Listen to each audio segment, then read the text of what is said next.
হ্যাঁ তাই তো, দিয়া ময়ূরের কাল ওদের বন্ধুর বিয়ে আছে, তাই ওরা আমার ঘরে গিয়ে আমার ঘুম ভাঙালো। আমাকে বলল, জেঠিমণি সকালবেলায় ঢাকায় পড়ে যাব আর রাতে বেনারসি, তো তোমার একটা ঢাকাই পড়ে যাই। আমি বললাম আলমারিটা খোল, নিয়ে নে একটা ঢাকাই শাড়ি। তো তখনই আমার মনে হলো যে, বললাম ঢাকাই শাড়ির সাথে সোনার গয়না খুব ভালো লাগবে, তো একটা সোনার গয়না কিছু পরিস।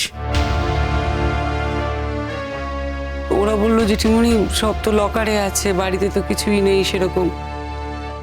তা আমার গয়নাগুলো আলমারিতে ছিল, আমি বললাম আলমারি থেকে বের করে আন, আমি বেছে দিচ্ছি কোনটা পরবি। তারপর ও বড়দি, কি হয়েছে বলো না। কি ব্যাপার মা, গয়না কি পাওয়া যাচ্ছে না নাকি? ওই ব্যাগটাই উদাও।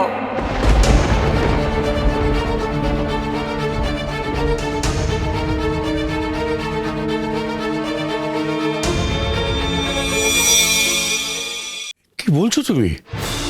ওই ব্যাগে তো অনেক টাকার গয়না ছিল। কি হবে এখন আমার?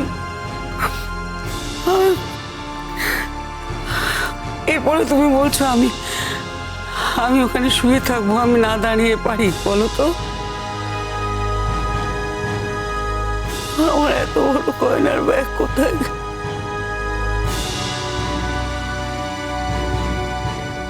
আরে জেঠিমণি, তুমি কোথায় রেখেছো মনের ভুলে ঠিক পেয়ে যাবে, তুমি চিন্তা করো না। তুমি তুমি বসো তো, আগে একটু বসো। এই শরীরের অবস্থা তোমার। না, এখন অনেকটা ভালো আছি, দুটো ওষুধ খেয়েছি তো অনেকটা সামলে নিয়েছি। কিন্তু তুমি এটা কি বলছো শঙ্খ? আলমারি ছাড়া অত বড় গয়নার ব্যাগ আমি রাখবো কোথায় বলো তো?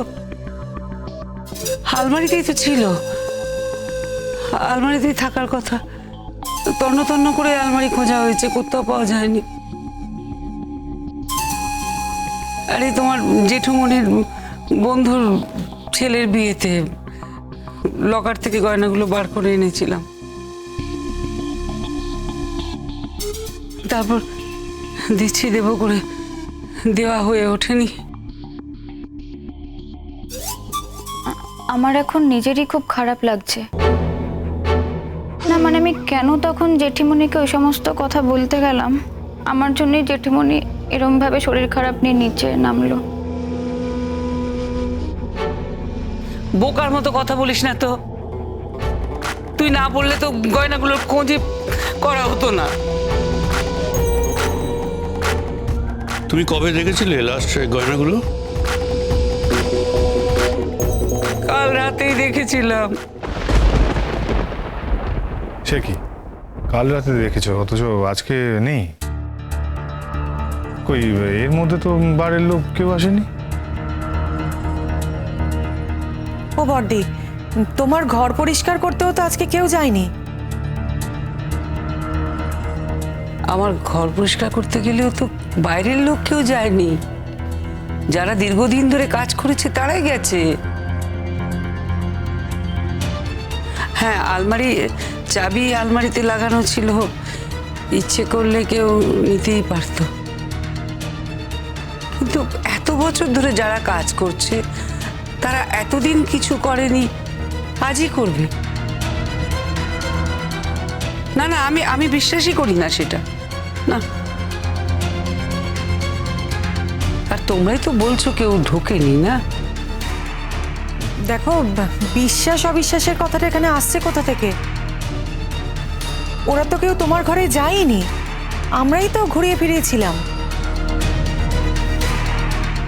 জেঠিমণি, আপনি ভালো করে দেখেছেন? ভালো করে না দেখে কি আর বলছি মা, অত বড় ব্যাগ তো আর চোখ এড়িয়ে যাবার কথা না। ভাগ্যিস দিয়া ময়ূরীর বন্ধুর বিয়ের ব্যাপারটা উঠলো, না হলে তো খোঁজই পড়তো না গয়নার ব্যাগটা।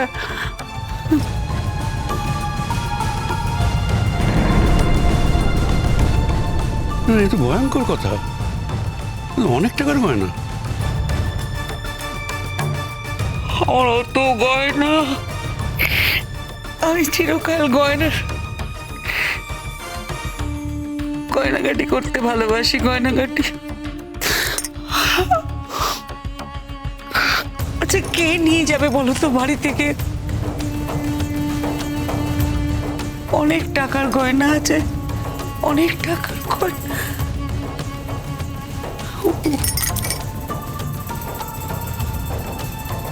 ও, তার মানে আজ সকালেই যা হওয়ার তা হয়েছে।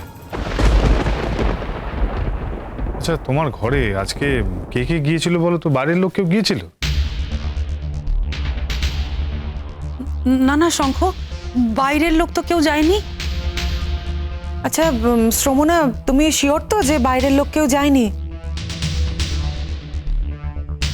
না, এরকমও তো হতে পারে যে আমরা খেয়াল করিনি, সেই টাইমে কেউ বড়দির ঘরে গেছে, মানে ঝাড়ু পোছা করতেই হয়তো গেছে, আর বড়দি ঘুমাচ্ছিল, সেই সুযোগে হয়তো গয়নার ব্যাগ নিয়ে কেউ বেরিয়ে গেছে। না মানে এটা তো হতেই পারে, আমার মনে হচ্ছে হয়তো। তুমি ভুল বলছো ছোট মা। আজ কিন্তু মোনার মা ভীষণ তাড়াহুড়ো করছিল, ও তো তখনই মায়ের ঘরে যাবে বলছিল। আমি ওকে বারণ করলাম, বললাম যে না এখন থাক, ছেড়ে দাও, মা ঘুমোচ্ছেন, ঘুম ভেঙে যাবে কেউ গেলে। আমাদের মধ্যেই না হয় কেউ পরে গিয়ে মায়ের ঘরটা পরিষ্কার করে দিয়ে আসবো। এই তো এইটুকুই কথা হয়েছিল বাবা, তারপর তো বাড়ি চলে গেল। হ্যাঁ মানে ওর ছেলেকে না আজ ডাক্তার দেখাতে নিয়ে যাবে, সেই জন্য আরো বেশি করে তাড়াহুড়ো করছিল। ও যখন বাড়ি যাবে বললো, আমিই দরজা খুলে দিয়েছি, আবার দরজা তো বন্ধ আমিই করেছি। তাহলে কি গয়নার ডানা গজালো নাকি? ডানা গজালো, গয়না উড়ে উড়ে চলে যাও। জেঠিমণি, তোর খুব মন খারাপ করছে তাই না? তাহলে তাহলে আর কে কে গিয়েছিল ওখানে? আমরা সবাই বাড়ির লোকেরাই তো ছিলাম। আমি ছিলাম, দিয়া, ময়ূরী, মোহর, ও তো ছিল, মানে আমরা সবাই ছিলাম। আর কেউ? আমরাও তো বড়দির ঘরে একবার গেছিলাম। ডাক্তারবাবু যখন এসেছিল তখন তো আমরা সবাই বাড়ি ছিলাম, সবাই তো বাড়ির লোক। মেসমণি, আমি একটা কথা বলছি। মানে বাড়ির লোক হোক আর যাই হোক, আসলে দেখতে গেলে আমি তো মাসিমণির বাপের বাড়ির লোক, এ বাড়ির কেউ নই, সেভাবে দেখতে গেলে বাইরের লোক। তাই আমি বলি কি, মানে আমার ঘরটা সার্চ করা হোক, ওই আমার জিনিসপত্র লাগেজ যা আছে সব। ঠাস করে একটা চর মারবো তোমাকে। এত বড় কথাটা বললে কি করে তুমি? তোমার মনের মধ্যে এসব রয়েছে? আমরা কি ভেবেছি কখনো? কেউ গুণা করে ভাবতে পারে যে তুমি তোমার মাসিমণির গয়না নিয়ে গেছো? এসব ভাবলে কি করে তুমি? মনে আসে কি করে তোমার এই সমস্ত কথা? অনু, তুই কিন্তু এবার বকা খাবি আমার কাছ থেকে। একে আমার শরীরের এই অবস্থা, তারপরে অতগুলো গয়না হারিয়ে গেল, তারপর তুই এইসব কথা বলছিস। আমি সেই জন্যই তো বলছি মাসিমণি, তোমার ঘর থেকে একটা জিনিস পাওয়া যাচ্ছে না, তাই যারা সে ঘরে ছিল প্রত্যেকের ঘরই চেক করা হোক, তাদের লাগেজ চেক করা হোক।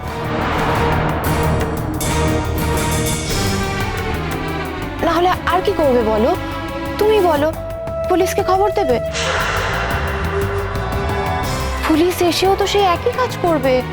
তার থেকে এটা ভালো নয় যে আমরা আগেই সে কাজটা করে রাখি?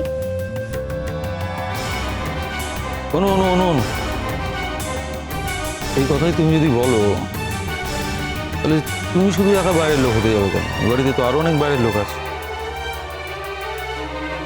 রমনা বাইরের লোক, আমার বউ বাইরের লোক, মোহর বাইরের লোক।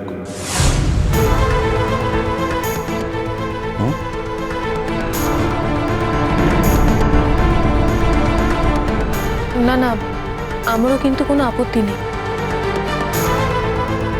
আমার ঘরটা আপনারা সবাই সার্চ করতেই পারেন।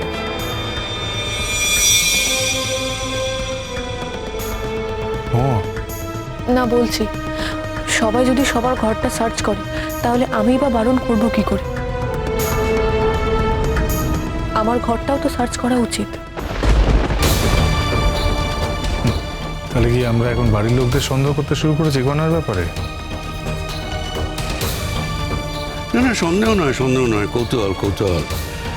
আমাদেরও তো একটা কৌতূহল হচ্ছে, এভাবে গয়নাগুলো বাড়ি থেকে চলে গেল। হ্যাঁ, নিশ্চয়ই কোনো কারণ ঘটেছিল, কেউ নিশ্চয়ই এসেছিল বাইরে থেকে, আমরা সেটা খেয়াল করিনি।